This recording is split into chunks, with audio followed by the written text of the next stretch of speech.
Hi everyone, welcome back to another video from Crazy Gamer. Today in this episode we are going to be learning how to change your password in Idle Heroes.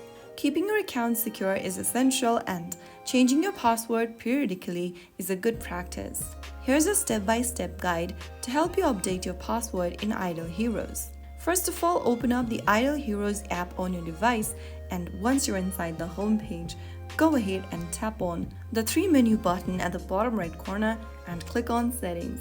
Inside Settings, make sure that you have logged in using your email and password option so that you can change your password.